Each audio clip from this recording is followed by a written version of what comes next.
Antes de adentrarnos en la historia, no olviden darle me gusta al video y contarnos en los comentarios desde dónde lo ven. Rhys Morgan había pasado la última década viviendo aislado en una árida extensión de tierra a kilómetros de Dust Devil Creek.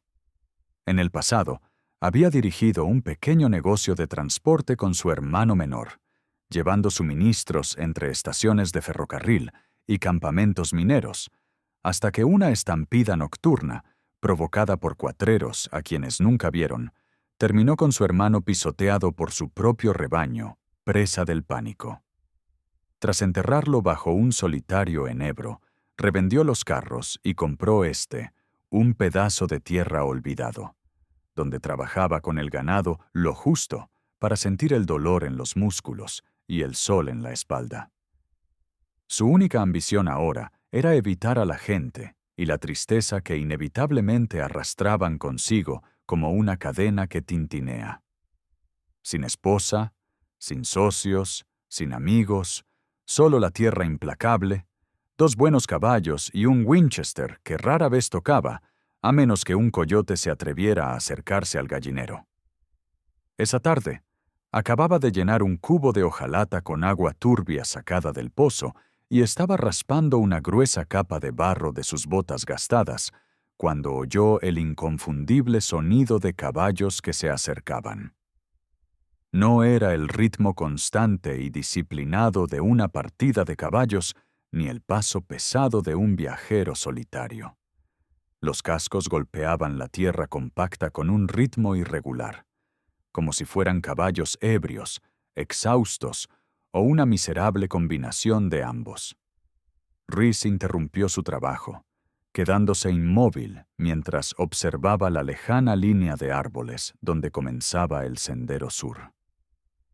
Consideró brevemente entrar a buscar el rifle apoyado contra la pared, pero sabía que aparecer con un arma en la mano solo empeoraría las cosas. Un hombre con un rifle invita a la provocación. Uno que se mantiene firme invita a la conversación, por muy indeseada que sea. 3 jinetes aparecieron entre la bruma del atardecer, con la ropa manchada de sudor y polvo del camino y el rostro cubierto de barba de varios días. Uno vestía un harapiento abrigo del Ejército de la Unión, despojado de sus insignias. Otro tenía una cicatriz irregular que le atravesaba la ceja izquierda, dándole un ceño fruncido permanente. El tercero, un hombre corpulento que iba al frente, olía a whisky barato incluso a 15 metros de distancia. Sus caballos estaban enjabonados, respirando con dificultad, con las fosas nasales dilatadas y salpicados de espuma. Rhys permaneció junto al poste de la cerca, con una expresión tan inexpresiva y poco acogedora como el paisaje que lo rodeaba. No saludó ni preguntó nada. Los hombres que llegaban sin avisar a un sitio como este solían estar huyendo de algo o buscando robar algo. El hombre que iba delante, Corbin, levantó la mano con un gesto desganado que pretendía ser cordial. «Buenas noches», dijo con voz ronca, como si le hubiera costado gritar. Rhys no respondió. Su silencio era una guerra, que obligaba al otro hombre a hablar de nuevo. «Oímos que tienes un buen semental negro en ese corral. Estamos aquí para saldar una deuda». Los ojos de Corbin estaban inyectados en sangre, y su voz arrastraba las palabras, algo que no se debía solo al cansancio. La mandíbula de Rhys se tensó en un único movimiento. «No te debo nada», dijo con voz baja y firme, sin transmitir más emoción que el viento. Corbin señaló con la barbilla al jinete que lo seguía. «Aquí mismo cobro». Fue entonces cuando Rhys se fijó en la cuerda. No estaba sujeta al pomo de la silla, sino que colgaba hasta el suelo. Una joven caminaba detrás del caballo, con las muñecas atadas con fuerza delante de ella. La cuerda estaba tan tensa que le había dejado marcas rojas y dolorosas en la piel. Iba descalza y tenía los tobillos en carne viva. Cada paso que daba era vacilante, como si sus piernas estuvieran a punto de ceder, pero las mantenía rectas con un esfuerzo desesperado. Su largo y liso cabello negro estaba pegado a su rostro por la suciedad y el sudor. El sencillo vestido de algodón que llevaba estaba rasgado a un lado y a lo largo del pecho, dejando al descubierto la marcada línea de su clavícula, enrojecida por un feo hematoma. Se detuvieron a pocos metros de la cerca. El jinete tiró bruscamente de la cuerda y ella tropezó hacia adelante, logrando recuperar el equilibrio antes de caer. No gritó ni emitió ningún sonido. Su cabeza permaneció gacha y su respiración era un aleteo superficial y entrecortado. El hombre al mando, Corbin, sonrió, dejando ver una hilera de dientes amarillentos. La encontramos vagando cerca del antiguo campamento ferroviario. Sin papeles, sin familia. Calculamos que vale un caballo. Ustedes se la llevan, nosotros nos quedamos con el semental. Un trato limpio. Ustedes se la llevan, nosotros nos quedamos con el semental. Un trato limpio. La mirada de Rhys pasó de la mujer a los tres hombres. Su rostro permaneció inexpresivo, pero un nudo frío se le formó en el estómago. Comprendió perfectamente su propuesta. Un trato fácil, sin preguntas, que lo dejaría con un problema que ya no querían. También sabía con precisión lo que sucedería si se negaba. Tres hombres medio borrachos, armados, de mal genio y sin nada que perder, podrían incendiar su cabaña por puro placer. Un tiroteo sería ruidoso, sangriento y, en definitiva, inútil. Era 1 contra 3. «Yo no negocio con la gente», dijo, con voz cortante y definitiva. «No eres un objeto de intercambio, estás recibiendo», replicó Corbin, endureciendo su tono. «La dejamos aquí. El semental es nuestro. No fue una oferta, fue una afirmación». Rhys detestaba ceder terreno más que nada, pero evaluó el riesgo inmediato. Sin mostrar emoción alguna, asintió brevemente hacia el corral. «Tomen el semental y monten». Ni siquiera se molestaron en dar las gracias. 2 de los hombres desmontaron y desataron torpemente el caballo que él había señalado. El tercero ató con frialdad la cuerda de la mujer al poste de la cerca, como si se deshiciera de un equipaje indeseado. Apoyó los pies en la tierra, absorbiendo el tirón de la cuerda sin caer. Mientras montaban, la de la cicatriz soltó una risita. «Si muere en ya, puedes enterrarla o dejarla para los buitres. Ahora es tu problema». Se alejaron a galope, levantando una nube de polvo que se mantuvo suspendida en el aire quieto del atardecer. Cuando el sonido de los cascos se desvaneció por completo, Rhys permaneció inmóvil durante un largo minuto. Los únicos sonidos eran la respiración ronca y débil de la mujer, el susurro de la maleza seca con el viento y el crujido de la cuerda contra el poste de la cerca. No se acercó a ella. Se dio la vuelta y regresó a su cabaña como si nada hubiera pasado. Dentro, se quitó el sombrero y se dejó caer pesadamente en una silla de madera. Se repitió que ella no era su responsabilidad. La patrulla del condado a veces recorría ese sendero.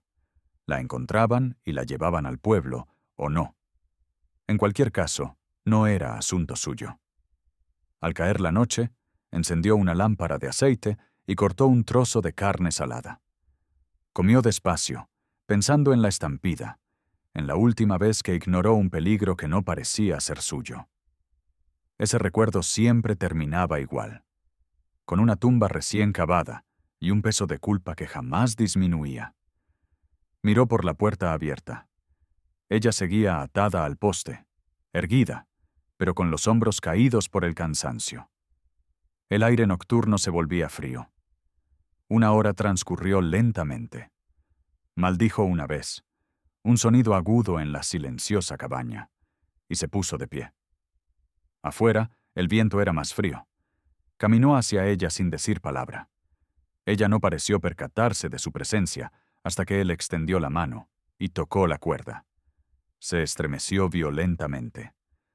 Al rozar su mano su brazo, sintió la piel caliente, irradiando un calor seco y febril.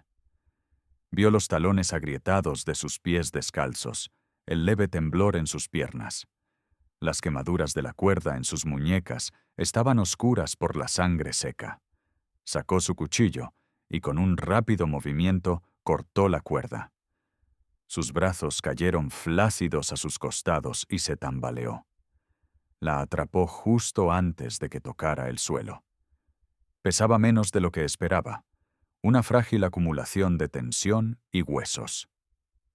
«No te voy a retener», dijo en voz baja, más para sí mismo que para ella. La alzó en brazos y la llevó hacia la cabaña. La recostó suavemente en la litera de repuesto, la que había usado su hermano, y la cubrió con una manta de lana gruesa. Bajo la tenue luz de la lámpara se apreciaba la magnitud de sus heridas. Él trajo una taza de lata con agua y la colocó en el suelo junto a la cama. Pensó en preguntarle su nombre, pero ya estaba inconsciente. Rhys se recostó en su silla, mirando fijamente el suelo. Repitió el mantra para sí mismo. Se iría en cuanto pudiera, caminar. Él no se involucraría. Pero no se acostó. Permaneció despierto, atento al sonido de su respiración, escuchando para asegurarse de que seguía viva. Rhys despertó antes del amanecer. Oyó la respiración superficial y áspera proveniente de la cuna, y recordó. Se incorporó, frotándose los músculos rígidos del cuello. Apenas se había movido. Él se puso de pie y cruzó la habitación en silencio. ¿Quiénes eran esos hombres? ¿La estarían buscando? Si llegaba a Dust Devil Creek y alguien la reconocía, lo asumirían como su captor. Trajo un viejo lavabo, lo llenó de agua y lo colocó en el suelo. Ella no abrió los ojos cuando el paño fresco y húmedo le tocó la frente, pero su respiración se entrecortó. Él le limpió cuidadosamente la mugre del rostro y le secó las manos. Logró darle unos sorbos de agua. Mientras ella dormía, salió. La pérdida del semental dolía más ahora, a la luz del día. Escudriñó el horizonte por costumbre. No había jinetes ni patrullas. Cuando regresó, ella estaba medio dormida, con los ojos apenas abiertos. Su expresión no era de pánico, sino de profundo agotamiento y cautelosa cautela. Se agachó junto a la cama. «Puedes beber si puedes», dijo en voz baja. Ella parpadeó y, con un gesto débil, levantó una mano para arroparse mejor. Él se puso de pie y le trajo un cuenco pequeño con trozos de pan duro. «Come cuando puedas. Luego te vas cuando puedas caminar». Ella lo miró fijamente, con sus ojos oscuros fijos. Intentó hablar de nuevo, pero su voz fue un susurro apagado. «Nombre». Dudó. «Rhys», dijo al fin. Esperó, suponiendo que ella diría el suyo. Al no hacerlo, se encontró preguntando. «¿Cómo te llamo?» Ella bajó la mirada al suelo, luego a la pared, evitando la suya mientras respondía. Vaya, el nombre sonó distinto a lo que esperaba. No sonaba como el nombre de una desconocida, sino como el de alguien cuya ausencia se sentiría profundamente. Ese pensamiento trajo consigo otro aún más pesado. ¿Quién la buscaba? Comió un trozo de pan, masticando despacio. Luego habló de nuevo, con la voz aún débil pero con una claridad aterradora. «Mi padre. Es el sheriff». Rhys se quedó paralizada. El sheriff. No un hombre cualquiera, sino el sheriff Arthur Hammond de Dust Devil Creek, un hombre conocido por su implacable búsqueda de justicia y un temperamento explosivo. Un hombre capaz de destrozar el condado buscando a su hija. «¿Sheriff Hammond?», preguntó Rhys, necesitando oírlo de nuevo. Ella asintió una vez. «Él me encontró. Hace mucho tiempo», explicó. «Un campamento ferroviario, un incendio, mi familia, desaparecida. Él me llevó, me crió, me adoptó, Las piezas encajaron en una imagen aterradora. Adoptada. Las piezas encajaron en una imagen aterradora. ¿Por qué no les dijiste a esos hombres quién eras? Lo intenté, dijo con frustración en los ojos. ¡Se ríen! Dicen que soy la hija del sheriff. No me parezco a mí. Creen que... Miento. Habían secuestrado a la única persona en el territorio que garantizaba traer que el infierno se abatiera sobre ellos y luego se la entregaran a él. Empezó a caminar de un lado a otro. Su instinto le gritaba que la llevara al pueblo a caballo, pero se imaginó la escena. Llegar con la hija maltratada del sheriff, intentando explicarle. Corbin y su banda ya se habrían marchado, y él sería el único que se quedaría con la soga en la mano. Necesitamos un plan, dijo con voz tensa. La cuerda. Necesitamos un plan, dijo con voz tensa. La partida revisará cada casa. Llegarán pronto. ¿Qué harás?, preguntó ella, mirándolo fijamente. ¿Lucharás? ¿O me enviarás? Le preguntaba si la protegería o se salvaría a él. Depende de quién llegue, dijo. Si es tu padre, hablaremos. Si mi padre se entera, se enfadará, susurró. Te verá y querrá matarte. Entonces tendrás que ser tú quien le diga lo contrario, dijo Rhys con voz firme. Tendrás que decirle que yo no te he traído. No siempre me hace caso a la primera, replicó ella. Rhys se levantó y cogió su plato vacío. Aquí no eres prisionera, hija. Si alguien llega a caballo, lo oirá de mí. ¿Y de ti? ¿Por qué?, preguntó ella de nuevo. Él hizo una pausa. Porque estoy cansado de enterrar gente. Mientras la luz se desvanecía, buscó su par de botas de repuesto. No me quedarán bien, pero son mejores que andar descalza. Ella tocó el cuero gastado y luego lo miró. Me quedaré hasta que sea fuerte, dijo. Él asintió. Estaremos atentos a la partida. Cuando se acerquen, les haremos señas, sin sorpresas. Antes de cerrar los ojos para descansar, preguntó una cosa más. Si vienen y no escuchan, hablarás antes de que disparen. La miró a los ojos, y la promesa se formó antes de que hablara. No huyó de una puerta que abrí. A la mañana siguiente, May pudo ponerse de pie, apoyándose en el marco de la cama. Rhys la observó en silencio. Llenó el lavabo con agua tibia. Siéntate, dijo simplemente. Ella se agachó y él se inclinó, lavando con cuidado la suciedad y la sangre seca de los cortes en sus pies. Ella se estremeció, pero no se apartó. Cuando terminó, los envolvió con tiras de tela limpias. «Ya has hecho esto antes», observó ella. «Curando heridas en el camino», dijo él con voz cortante.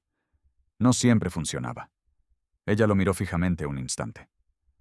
«Tu hermano murió allí». Él no sabía cómo lo había adivinado. Finalmente logró articular una sola palabra. Sí, fue todo lo que pudo decir. Ella asintió en silencio, asimilando la respuesta. Él se puso de pie. Puedes sentarte afuera a tomar aire, pero quédate cerca. Si la partida te ve sola a lo lejos, podrían hacerse una idea equivocada. Se incorporó y subió despacio al pequeño porche. El sol era pálido y aún no calentaba. Escudriñó el horizonte con ojos entrenados. «No hay polvo», dijo. «Todavía no», respondió él, revisando la loma. De todos modos, ella miró la pequeña y solitaria casa. «Vives lejos de los demás», dijo. «Todo, una granja solitaria. Vives lejos de los demás», dijo ella. A propósito, tras una larga pausa, volvió a hablar. «No volveré al pueblo prisionera, ni siquiera a la suya». Él se cruzó de brazos. «No pienso que vuelvas encadenada». Sintió que se le venía encima otra pregunta. Esperó. «¿Me darás un caballo cuando me vaya?», preguntó ella. «Me queda uno que suena, pero no te dejaré ir hasta que esos pies sanen y sepamos que el rastro está despejado». Bajó la mirada a sus manos y luego levantó la barbilla. «No huyo. Encuentro hombres que me aceptan». Rhys apretó la mandíbula. Conoces sus rostros. Ella asintió, con la mirada oscurecida. 3 hombres. Recuerdo que él lo vio entonces. No solo una víctima que quería escapar, sino alguien decidido a que se hiciera justicia, de una forma u otra. Comprendió algo más. ¿Cómo sabían esos hombres mi nombre? Le decían a esta tierra la tierra de Morgan. Ella entrecerró los ojos. Lo dijo un hombre. Conocen este lugar. Se le encogió la mandíbula. Ya me he topado con gente como ellos. Pistoleros a sueldo, arrieros. Los nombres se pasan de mano en mano. Volverán, afirmó. No por ti. Ya consiguieron lo que buscaban. Pero si hablan en el pueblo y se corre la voz de quién eres, no tuvo que terminar. Los problemas llegarían. Entonces debo ser fuerte antes de irme, dijo ella. Si vienen, no me esconderé bajo la manta. No estarás sola si aparecen, dijo él, sin poder detenerse. Ella lo observó unos segundos, intentando descifrar lo que no había dicho. Ahora dices la verdad, dijo ella, no como un cumplido, sino como un hecho que había comprobado. Esa noche, hizo algo que ninguno de los dos mencionó. Arrastró la cuna de modo que la cabecera quedara contra la pared, de espaldas a la puerta. Era el acto de alguien que ya había sido secuestrada mientras dormía. Él fingió no darse cuenta, pero lo comprendió. Al día siguiente, reinaba una quietud seca en el aire. Mai estaba sentada a la mesa cuando él entró, no en la cama. Llevaba el pelo limpio recogido en una sola trenza gruesa. Las botas estaban bien atadas. «Hoy», preguntó, «¿te quedas o vienes?» «Me quedo», dijo él. «Es demasiado arriesgado dejar este lugar vacío ahora». Ella asintió. «Camino poco». Afuera, la observó bajar del porche y caminar desde el abrevadero hasta la cerca y de regreso, poniendo a prueba su fuerza. Al rato, se sentó en los escalones del porche. «¿Crees que la partida pasará pronto por aquí?» «Podría ser hoy, podría ser mañana». «Tu padre no se detendrá hasta encontrarte», respondió él. «Cuando vienen a verme, hacen preguntas», dijo ella, pensando en voz alta. «Si ven que llevo tu camisa, preguntarán más. Entonces quédate adentro hasta que estén cerca. Los saludaremos». Sin sorpresas, repitió. «¿Le dices a alguien del pueblo que... ¿Estoy aquí?», preguntó ella de repente. «No. No hablo con nadie del pueblo a menos que sea necesario». Aceptó su respuesta. Entonces llegó la pregunta crucial. «Si los hombres que me secuestraron regresan primero, ¿qué harás? ¿Dejarás que me lleven o lucharás?» Él la miró fijamente sin inmutarse. «No permito que nadie se lleve a nadie de mi tierra atado como un animal. Si regresan, no saldrán con vida». Ella percibió la firmeza en su tono. Tras un largo silencio, dijo: «Los hombres que me secuestraron piensan que no soy nada. Me llaman propiedad. Dicen que no tengo familia, pero se equivocan». Rhys escuchó, y su voz adquirió una fuerza que él no le había oído antes. «Mi padre es el sheriff Hammond. Si está vivo, enviará a sus agentes. Si ha muerto, su recuerdo hará que vengan». Entonces ella lo miró, con una nueva comprensión reflejada en sus ojos. «Si llega la partida y me ven aquí sin cuerda ni cadenas, me harán caso. Si ven alguna señal de que me han hecho daño aquí». No terminó la frase, pero él entendió lo que quería decir. Lo verían como el secuestrador, y la cuerda vendría después. Respondió en voz baja: «Nadie aquí te ha tocado ni te ha reclamado. Si entran, estaré a tu lado». Podían escuchar o intentar disparar, pero sabrían que no te habían retenido contra tu voluntad. Sus ojos se posaron en los de él más tiempo que antes, no con suavidad, sino con firmeza. Esa noche no durmió en el catre. Extendió su manta en el suelo, cerca de la pared frente a su cama. Más cerca que antes, pero no a su lado.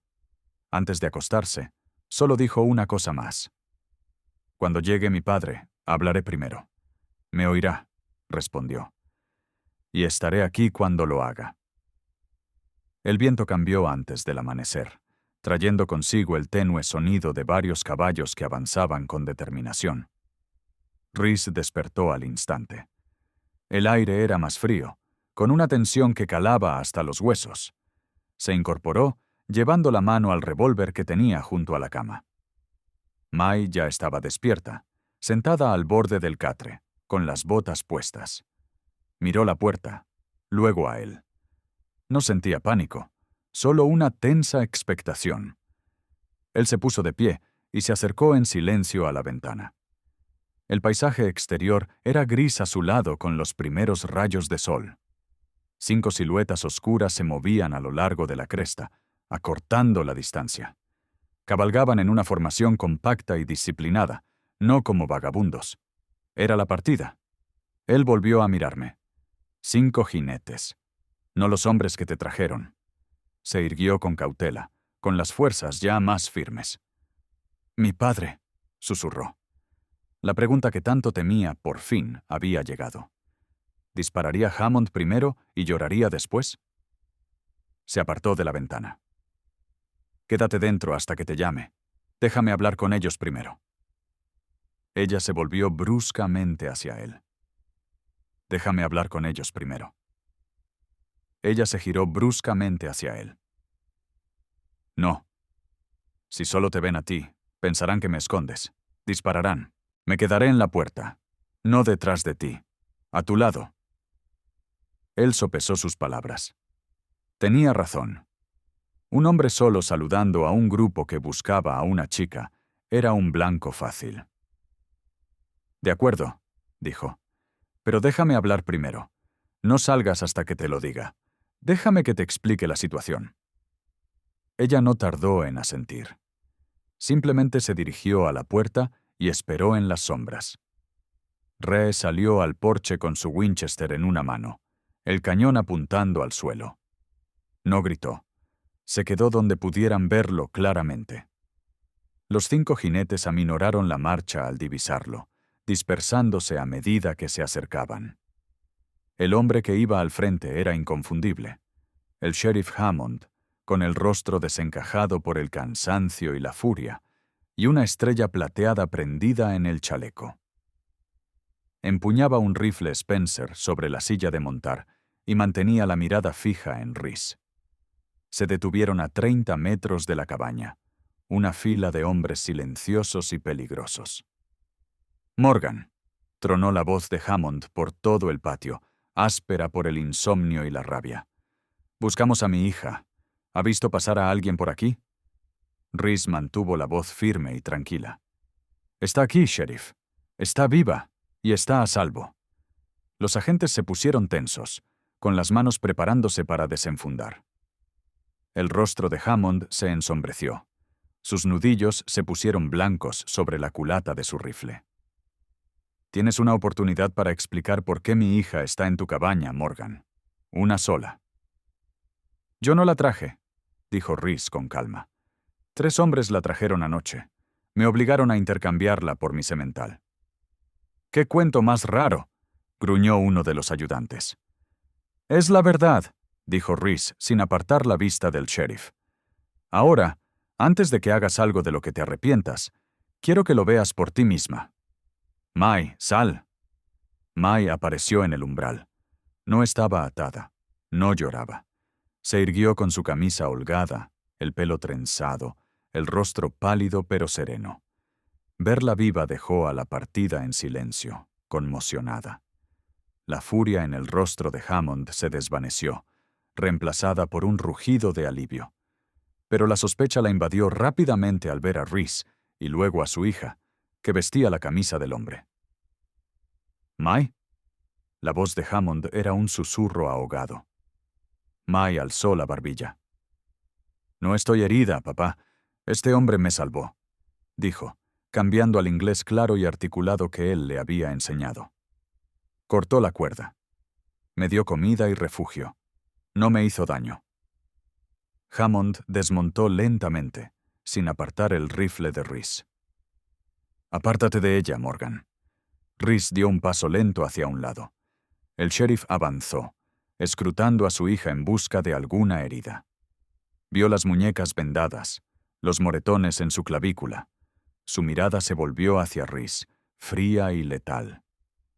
Me dijeron que te encontraron con él. Su mirada se volvió hacia Rhys, fría y letal.